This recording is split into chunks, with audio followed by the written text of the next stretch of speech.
Ertugrul गाजी के नाम से एक तुर्क ड्रामा पाकिस्तान टेलीविजन पर उर्दू ज़बान में नशर किया जा रहा है, लेकिन उर्दू ज़बान में डबिंग से कबल ही ये ड्रामा पाकिस्तान में इस हद तक मकबूल हो चुका था कि इसके मद्दाहों में वज़ीर-ए-आज़म इमरान खान को भी गिना जाता है। उस्मानी रवायात के मुताबिक अर्तुगरुल सल्तनत उस्मानिया के बानी उस्मान अव्वल के वालिद थे। इसके अलावा उनके बारे में हक़ाइक़ पर मबनी मालूमात ना होने के बराबर हैं। कई सदियों तक दुनिया के एक बहुत बड़े हिस्से पर हुक्मरानी करने वाले इस खानदान और सल्तनत का आगाज़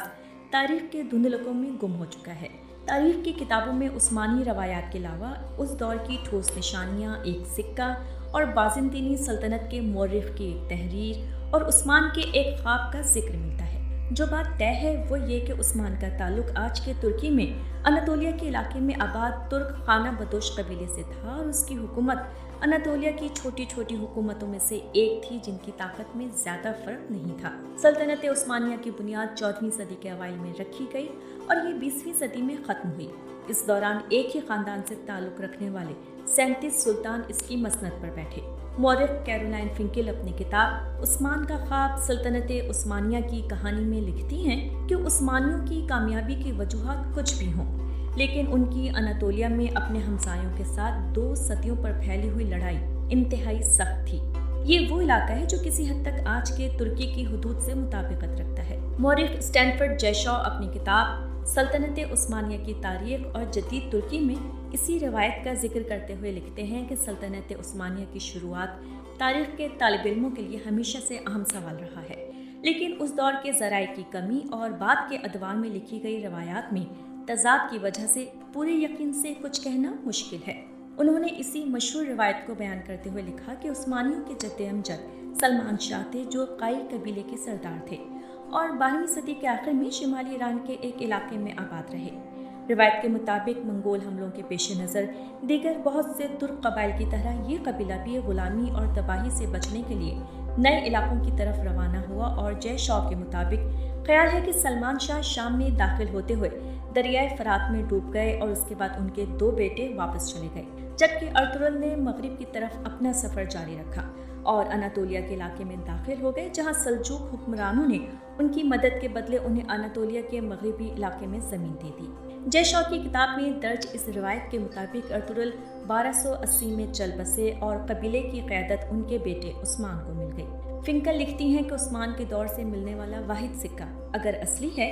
तो उससे साबित होता है कि अर्तुगरुल यकीनन तारीख़ी शख्सियत थे। इस सिक्के पर जारी करदा बराए उस्मान वलद अर्तुगरुल दर्ज है। फिंकल मजीद लिखती हैं कि उस्मान का अपने नाम पर सिक्का जारी करना साबित करता है कि वो उस वक्त सिर्फ एक कबायली सरदार नहीं थे, बल्कि अनातोलिया में अपने आप को सल्जूक मंगोल सल्तनत के साए से बाहर एक खुद मुख्तार अमीर समझना शुरू हो चुके थे। फिंकल लिखती हैं कि उस्मानियों का पहली बार जिक्र सन 1300 के करीब मिलता है। उस वक्त के एक बाज़ंतीनी मौरिख़ ने लिखा कि सन 1301 में बाज़ंतीनी फौज का सामना उस्मान नामी एक शख्स की फौज से हुआ। ये लड़ाई उस वक्त के कुस्तुनतुनिया और आज के इस्तांबुल के करीब लड़ी गई थी और इसमें बाज़ंतीनी फौज को बुरी तरह शिकस्त हुई। मौरिख़ कहते हैं कि उस्मानी इस लिहाज से खुशकिस्मत थे कि उनका इलाका कुस्तुनतुनिया के करीब था, जिससे कभी भी कामयाबी की सूरत में बड़ा इनाम यकीनी था। मौरिख़ लेस्ली पी पियर्स ने अपनी किताब The Imperial Harem Women and Sovereignty in the Ottoman Empire में लिखती हैं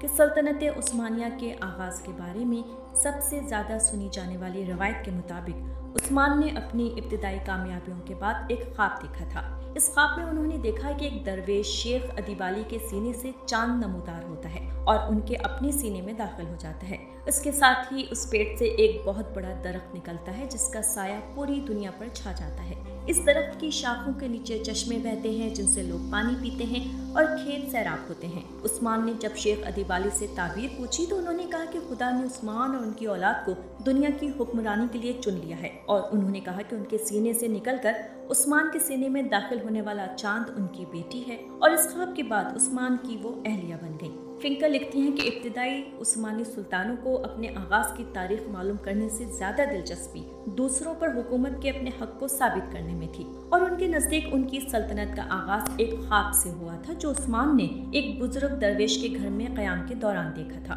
वो मज़ीद लिखती हैं कि इस ख्वाब की कहानी के हक में दस्तावेजी सबूत भी तारीख में मिलते हैं और वो ये है कि सल्तनत उस्मानिया के इब्तिदाई दौर के ज़मीनों के कागजात से अंदाज़ा होता है कि उस्मान के दौर में अदीब नामी बुजुर्ग मौजूद थे और इस बात की कुछ शहादत है कि उनकी बेटी उस्मान की 2 बीवियों में से एक थी। कैरोलाइन फिंकल लिखते हैं कि जिस अनातोलिया में ये तुर्क कबाइल पहुंचे थे वहाँ बहुत अरसे से कई नस्लों और मज़ाहिब के लोग आबाद थे, जिनमें यहूदी, आर्मीनियाई, कुर्द, यूनानी और अरब शामिल थे। इस इलाके के मगरिब में माजी के मुकाबले में बहुत कमज़ोर बाज़ंतीनी सल्तनत थी और मशरिक़ में सल्जोक, जो अपने आप को रूमी सल्जोक कहते थे। 13वीं सदी के वस्त में मंगोलों के हाथों शिकस्त ने सल्जोकों को कमज़ोर कर दिया और वो मंगोलों को नजराने देने पर मजबूर हो गए थे। माजी की 2 ताकतवर हुकूमतों का इख्तियार उनकी सरहदों के दरमियान वाक़ई गैर यकीनी सूरत हाल के इस इलाके में ना होने के बराबर था। फिंकल इलाके की जहां सल्तनत उस्मानिया की बुनियाद रखी गई की तस्वीर खींचते हुए बताती हैं कि इस इलाके में खाना बदोशों, लुटेरों, फौजी मुहिमात के शौकीनों, गुलामों, दरवेशों, राहिबों, पनाह की तलाश में निकले हुए बेघर किसानों, सरप्रस्ती के मुतलाशी मुसलमान असातिज़ा और खतरात से ना डरने वाले ताजिरों की गुजरगाहों के जाल बिछे हुए थे। फिंकल लिखती हैं कि इस बद इंतजामी वाले इलाके की खास बात मुसलमान दरवेशों की मौजूदगी थी। मसीही राहिबों की तरह वो भी हर वक्त सफर में रहते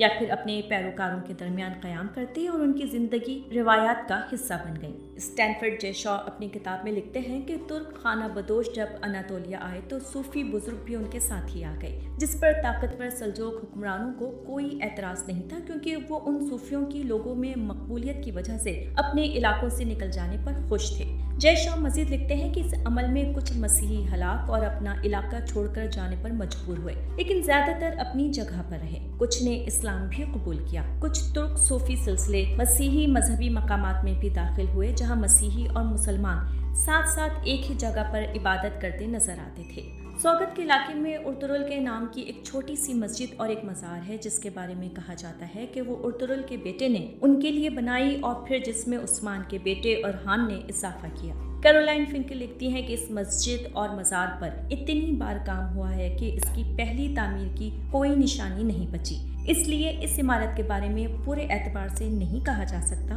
कि वो उस्मान के दौर की है। उन्होंने मजीद लिखा कि 19वीं सदी के आखिर में सुल्तान अब्दुल हमीद दोम ने कमजोर होती सल्तनत की साख बेहतर करने के लिए अपने आबाओ अजदाद की शोहरत का सहारा लेने की कोशिश की और सौगत में उर्तुरुल का मज़ार असर-ए-नौ तामीर किया। अमेरिकन यूनिवर्सिटी ऑफ बैरूत के माहिर बशरियात जॉश कार्नी ने मिडिल ईस्टर्न रवैयों में शाये होने वाले एक मजमून में सवाल उठाया कि तुर्क हुकूमत ने कई मशहूर किरदारों को छोड़कर ड्रामा बनाने के लिए आखिर उर्तुरुल का ही इंतखाब क्यों किया। तुर्क टीवी चैनल TRT की दुनिया भर में इंतहाई कामयाब सीरीज तिरलिस उर्तुरुल उनके काई कबीले की अनातोलिया में मुख्तलिफ दुश्मनों से लड़ते हुए पेशरफ्त पर मबनी है। जॉश कार्नी कहते हैं कि ऐसे में जबकि तारीखी किरदार उर्तुरुल के बारे में बहुत कम लोग जानते हैं, TRT का किरदार तुर्की में और तुर्की से बाहर मकबूल है। सन 2018 में लिखे गए इस मजमून में कार्नी कहते हैं कि सीरीज के कई पहलू तुर्की में होने वाले आईनी रेफरेंडम के इश्तहारों में वाज़ेह थे,